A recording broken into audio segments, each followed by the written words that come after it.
Vijayawada university మంచి భవిష్యత్తు కోసం తెలుగు విద్యార్థులు ఇష్టపడే యూనివర్సిటీ. కాల్ 9059052378 9059052379.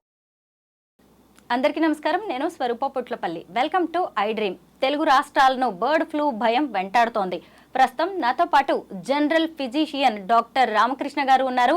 ఆయనతో మాట్లాడి ఈ విషయం మీద అనేక ఇంట్రెస్టింగ్ అలాగే అప్డేటెడ్ ఇన్ఫర్మేషన్ను తెలుసుకుందాం.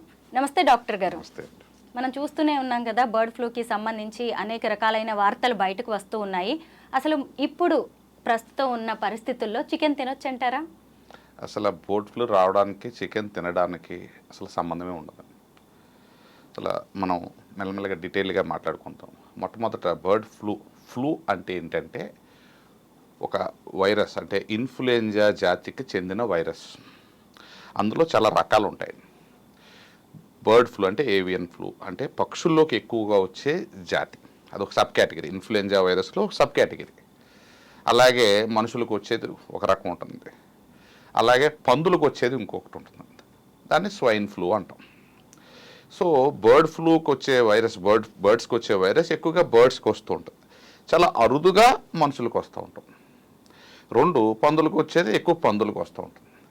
కానీ ఇన్ఫ్లుయెంజా వైరస్ అనేది, ఈ వైరస్ ఎటువంటి వైరస్ అంటే నిత్యం వాతావరణానికి వాటి జీన్స్కి మధ్య జరిగే సంఘర్షణ. అంటే ఒక్కొక్కసారి వేడి, చలి ఈ వ్యత్యాసం ఎక్కువైనప్పుడు, వాతావరణంలో ఆ పార్టికులేట్ మ్యాటర్ క్వాలిటీ తేడా వచ్చినప్పుడు కానీ, అంటే ప్రతి సంవత్సరం వచ్చే మార్పులకు అనుగుణంగా అందులో ఆ జీనెటిక్ మార్పులు ఉంటాయి. దాన్ని యాంటీజెనిక్ డ్రిఫ్ట్, యాంటీజెనిక్ షిఫ్ట్ అని అంటారు. ఇలా మారిపోతూ ఉండడం వల్ల ఏమవుతుందంటే రూపాంతరం చెందుతూ ఒక సంవత్సరానికి ఎన్నిసార్లు రూపాంతరం చెందుతుందో వైరస్ తెలియదు. సో మనకు ఒక్కసారి ఒక వైరస్ వచ్చిందనుకోండి, సోకిందనుకోండి, మనకి దానికి వ్యతిరేకంగా ఇమ్యూనిటీ డెవలప్ అవుతుంది. అది ఇంకొకసారి వైరస్ని రానివ్వదు. కానీ ఒక నెల రోజులకో 2 నెలలకో మళ్ళీ అందులో రూపాంతరం చెంది ఇంకొక రూపంలో వస్తుంది అదే వైరస్. సో ఇలాగే బర్డ్స్కి కూడా ప్రతిసారి సీజనల్గా అలా వస్తూ ఉంటుంది. వస్తూ ఉన్నప్పుడు దానికి ఎప్పుడైతే కొన్నిసార్లు ఏమవుతుందంటే ఆ రూపాంతరం చెందినప్పుడు ప్రమాదకరంగా రూపాంతరం చెందుతుంది. సో బర్డ్ ఫ్లూ అనేది ఎప్పుడూ ఉంటుంది, కానీ కొన్నిసార్లు డెడ్లీ, అంటే ప్రమాదకరంగా రూపాంతరం చెందినప్పుడు ఎక్కువ కోళ్ళు చనిపోతూ ఉంటాయి. అప్పుడు మాత్రమే మనకి అడావిడంతా జరుగుతూ ఉంటుంది. First point. Second point, bird flu ఉంటే వాటితో, అంటే కోళ్ల ఫారాల్లో నివసించే వ్యక్తులకి ఏదన్నా కొంచెం రిస్క్ ఉండొచ్చు, కొంచెం, అది కూడా వెరీ మైల్డ్. ఒక సామాన్యుడికి అది సోకే అవకాశం ఎక్స్ట్రీమ్లీ రేర్ అండి. సో కోళ్ల ఫారాల్లో పనిచేసే కూలీలు అసలు ఎంతమంది సిక్ అవుతున్నారో ఫస్ట్ మనం చూడండి. నాకు తెలిసి అయితే బర్డ్ ఫ్లూ వచ్చినప్పుడు ఎప్పుడు కూడా కోళ్ల ఫారాల్లో పనిచేసే ఏ కూలీలు, అంటే మాస్గా, అంటే మొత్తం కోళ్ల ఫారాల్లో పనిచేసే కూలీలు అందరూ అడ్మిట్ అయ్యారు, లేకపోతే ఇంత majority of the people working there ఇలా సిక్ అయిపోయారు అని నేను ఎక్కడ ఇప్పటివరకు చదవాల.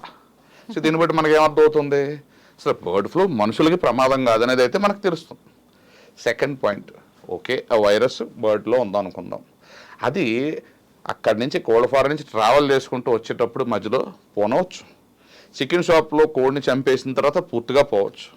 అప్పటికీ దాని శరీరంలో ఆ వైరస్ ఉన్నా కూడా మనం చికెన్ ఉడికించినప్పుడు అది కూడా చనిపోతుంది. సో ఒకవేళ చికెన్ ఉడికించిన తర్వాత చనిపోకపోతే మనం తిన్నప్పుడు కడుపులో డైజెస్ట్ అయిపోతుంది. సో అంటే ఆ బర్డ్ ఫ్లూ వచ్చినప్పుడు చికెన్ తినడం వల్ల వైరస్ రావడం అనేది అసలు జరగని పని అండి. కానీ బర్డ్ ఫ్లూ వచ్చినప్పుడు కొన్నిసార్లు ఆ వైరస్ మనుషులకు ఇన్ఫెక్ట్ అవ్వచ్చు. ఎవరికి? కోళ్ల ఫారాల్లో పనిచేసే వాళ్ళకి, వారి కుటుంబ సభ్యులకి ఏదైనా కొంచెం రావచ్చు.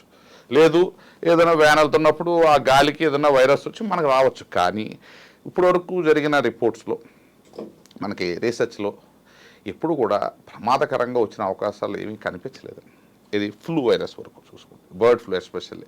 సో వచ్చినా ఏంటి, మైల్డ్ సిమ్టమ్స్, ఏదైనా కంజంక్టివిటిస్ రావచ్చు, లేదంటే ఈ కళ్ళు ఎర్రపడవచ్చు, లేదా జలుబు రావచ్చు, వెరీ రేర్గా విరోచనాలు, లేకపోతే బ్రెయిన్ హెడేక్ ఇలాంటివి రావచ్చు. కానీ ప్రమాదకరంగా మారడం అనేది చాలా అరుదు.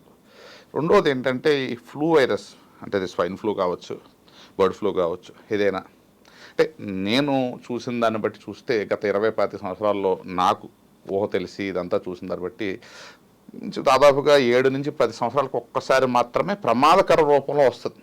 ఫర్ ఎగ్జాంపుల్ స్వైన్ ఫ్లూ 2008లో ఒకసారి భయపెట్టింది, మళ్ళీ 2014-15లో ఒకసారి భయపెట్టింది, 2020లో కరోనా అనేది సపరేట్ వైరస్, అంటే వేరే జాతికి చెందిన వైరస్. సో అది డెడ్లీ వేరియంట్గా మారినప్పుడు మాత్రమే వస్తుంది.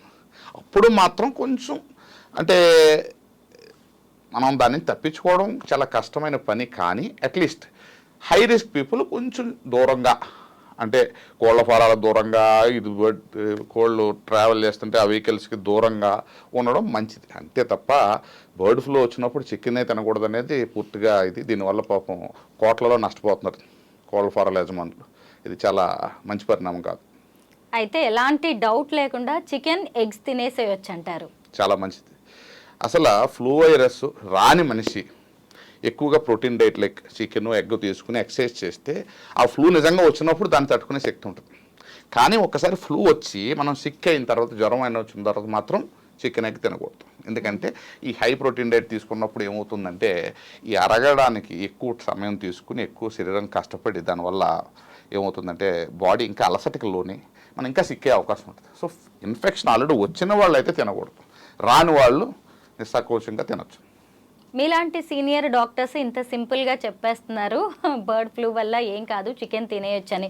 ఇటు చూస్తేనేమో ఏపీలో ఎక్కడో మొదలైంది, అక్కడ కొన్ని లక్షల కోళ్లు చనిపోయాయి అని చెప్పి తెలంగాణ ప్రభుత్వం కూడా వెంటనే యాక్షన్లోకి దిగింది. 24 చెక్ పోస్టులు పెట్టింది. ఇప్పుడు తీరా కొత్తగా చూస్తే ఫుడ్ సేఫ్టీ అధికారులు చెకింగ్స్ చేస్తూ ఉన్నారు. చికెన్ షాపుల మీద అక్కడ ఇక్కడ కుళ్ళిపోయిన చికెన్ లాంటిది అంతా బయటపడుతోంది. దీని మీద మీరేమంటారు? అంటే ప్రభుత్వం ఇలాగా యాక్షన్ తీసుకునేసరికి ప్రజల్లో ఇంకొంచెం భయం ఎక్కువవుతోంది. సో ఫుడ్ సేఫ్టీ అధికారులు చెక్ చేయడంకి బర్డ్ ఫ్లూకి ఎటువంటి సంబంధం లేదండి. ఎందుకంటే వాళ్ళ చెకింగ్లో బర్డ్ ఫ్లూకి సంబంధించిన ఎటువంటి విషయాలు తేలవు, బయటపడవు. ఫుడ్ సేఫ్టీ అనేది ఆహార నాణ్యత కోసం చేసే చెకప్. అది రొటీన్గా because of competitive pressure or something కల్తీ ఆహారం అనేది సామాన్యం అయిపోయింది ఈ రోజుల్లో. దాని గురించి మాట్లాడదలుచుకోలేదు. సో ఈ బర్డ్ ఫ్లూ అనేది ప్రికాషన్ ఏంటంటే it is dangerous for cold ఫారాలకు, డేంజరస్ మనుషులకు కాదు.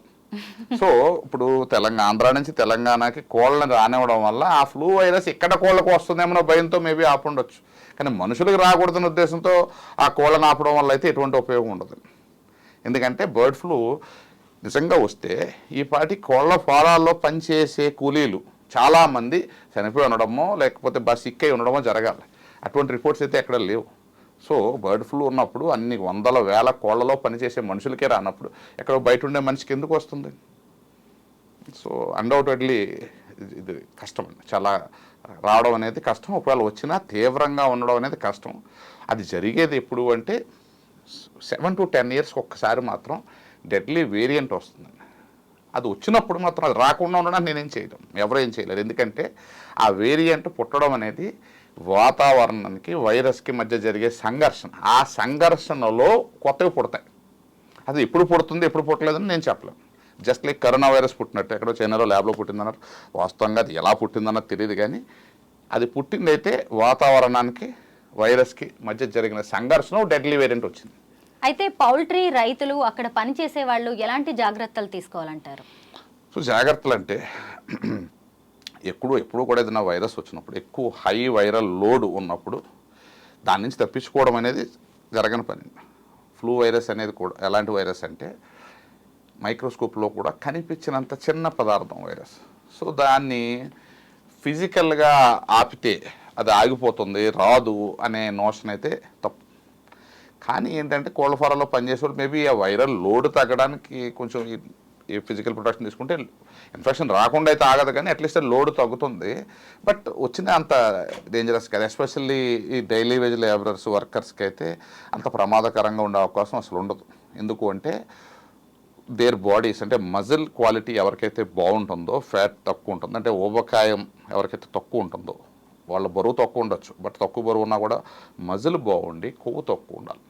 లా ఉన్నా కూడా మజిల్ ఎక్కువ ఉండి కొవ్వు ఉన్న వాళ్ళకి ఈ తీవ్రత చాలా తక్కువ ఉంటుంది. అది మనం కరోనాలో కూడా చూసాం. స్పోర్ట్స్ పర్సన్ ఎవరో చనిపోలే, కూలీలు చాలా తక్కువ మంది చనిపోయారు. ఎవరైతే కూర్చుని లేవకుండా పనిచేసే మనుషులు ఉన్నారో వాళ్ళు ఎక్కువగా చనిపోయారు. సో దీనికి కూడా అదే సూత్రం వర్తిస్తుంది. సో వాళ్ళు ఆహార నియమాలు జాగ్రత్తగా తీసుకుని టైంకి పడుకుని ఉంటే అది వచ్చిన తీవ్రత తక్కువగా ఉండే అవకాశం ఉంటుంది. కానీ ఇది ఆల్రెడీ ఒకసారి వచ్చిన మనుషులు ఉంటారు చూసారా, వాళ్ళు దగ్గినప్పుడు తుమ్మినప్పుడు వైరస్ పక్కోడికి అంటుకోకుండా మాస్క్ వేసుకోవడం వల్ల డ్రాప్లెట్స్ పక్కకు పడకుండా ఉంటాయి. Thank you so much doctor గారు. నమస్తే